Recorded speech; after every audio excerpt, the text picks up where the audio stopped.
Hey everybody, welcome back. It's been quite a long time, but it was over the winter. Once I got the motor out, I took it over to a company called Kawasaki Performance in Long Island, and they rebuilt the motor for me. The post-mortem teardown of the motor revealed exactly kind of what we anticipated, that the ring lands on cylinders 1 and 4, which had low compression, were broken. Other than that, the motor looked pretty good inside. There were, I think, 2 valves that weren't good enough to reinstall, so there were 2 new valves put in, and everything else was redone. You know, the heads were redone and decked, and the bottom was cleaned out and inspected, and some other things. I did have him put in forged pistons. They're slightly lower compression than stock, and they're forged, and they're apparently a little more tolerable of poor gas or poor octane. You still want to put in premium, but they're definitely stronger and more tolerant of, you know, maybe some older gas or whatever, and it should be more reliable now.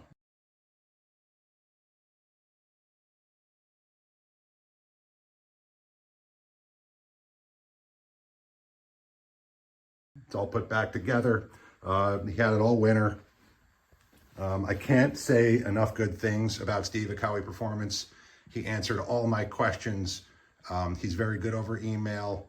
He's a small shop, but he completely specializes in Kawasaki jet skis, and the man knows everything.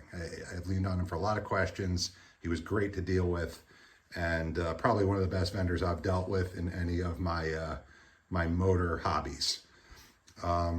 So that being said, I got the motor back from him a few weeks ago, and I just put it in last night.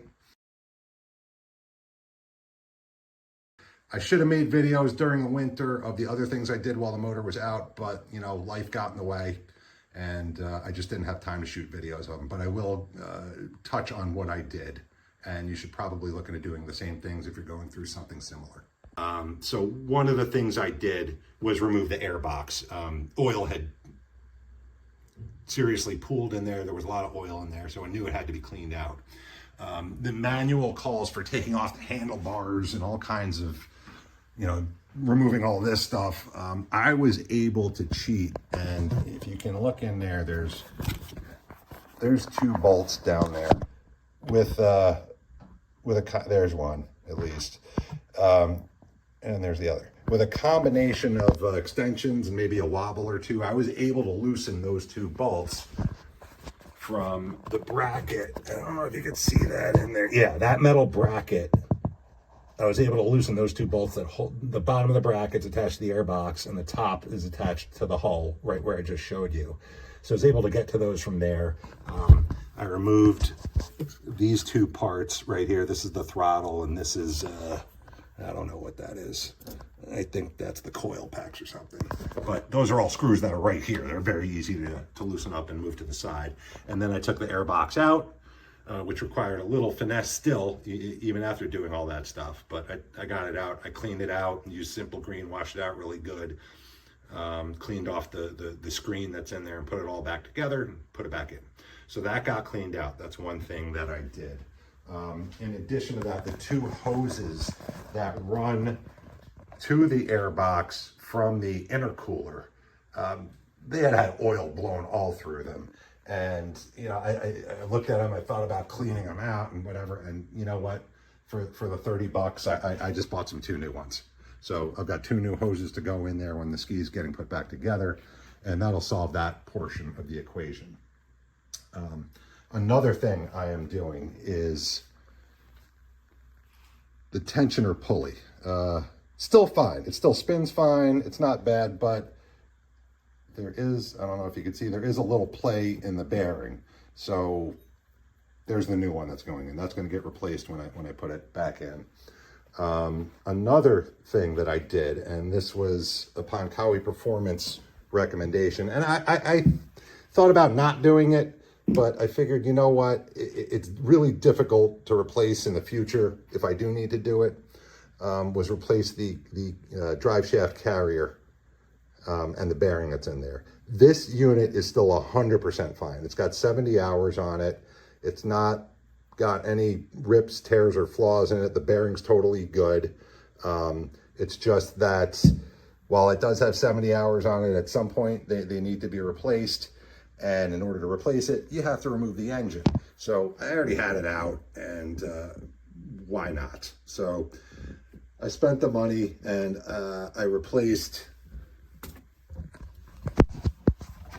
this hose and the carrier and the bearing. What happens is, and the reason you do it is because when this ski's in the water, water from outside is actually filling up this tube and running up through there's a metal plate sitting between the carrier and the hull here. And the tube is attached to the other side of that, and water is sitting in there. And the only thing keeping the water from coming into the jet ski is this rubber right here and sealant that's around the outside of this.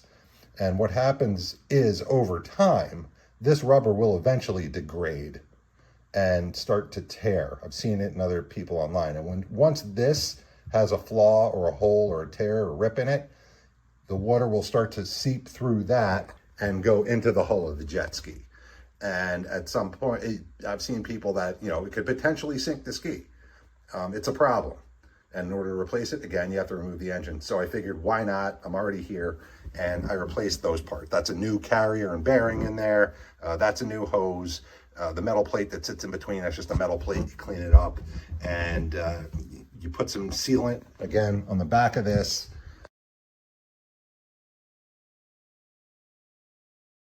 Attach it to the metal plate, loosely screw it back in, drop the engine in, connect everything, bolt the motor down, and then tighten these bolts. So when the sealant sets, everything is lined up properly. It's a little bit of a process, but I managed to pull it off as a newbie. And I'm glad I did, because now that's a part that I'm not going to have to worry about.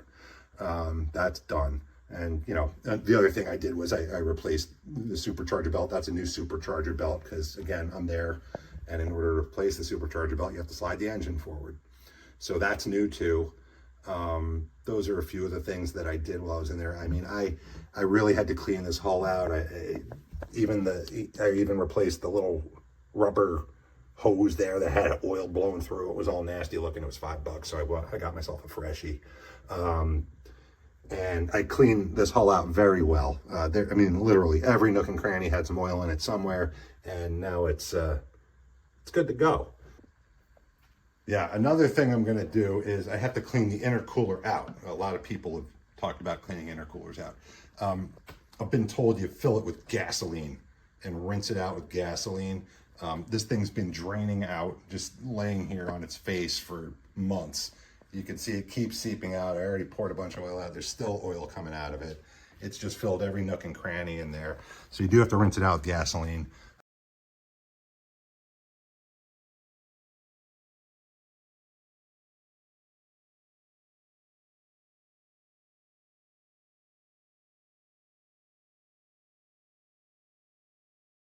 Some people don't recommend taking the end tanks off because they're impossible to get back on, and the O-rings don't fit, and you'll never get it right. Again, Kawi Performance told me you should take it off, because that's the only way you're truly going to know if you cleaned it out or not. And, those people are right. Once you take the end tank off, this O-ring is not going to fit again. Basically what happens is they come in, and once it's installed, it actually swells into place. So you can see, if I try to put this back in, it's too long.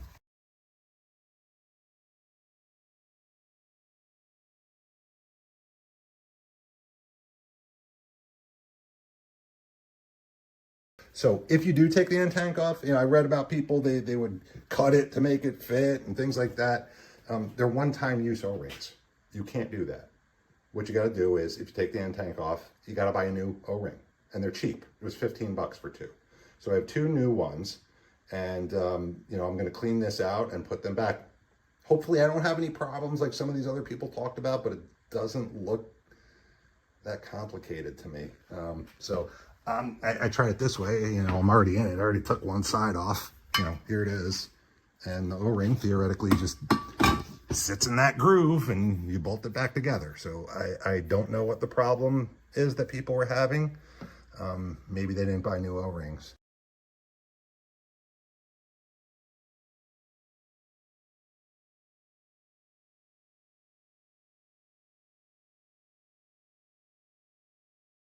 Again, I can't say enough good things about Kawi Performance. They were excellent. I'm very excited to fire this motor up. There's a pretty detailed break-in procedure, but I'll be slowly working on this every day. I'm hoping to get this done in the next month or so. I'm not going to make videos reassembling it. It's basically the reverse of what I already showed you. And to be perfectly frank, I'm out of time. I would like to get this thing, it's almost June. I would like to get this thing back together, and making the videos and uploading them and editing them takes quite a bit of time. So I'm just putting it back together. If I run into some issues or things I think that are outside the box that I think you should know, maybe I will post another video summarizing those things. But other than that, you know, thank you guys for following and watching. And I hope somebody got some good use out of these.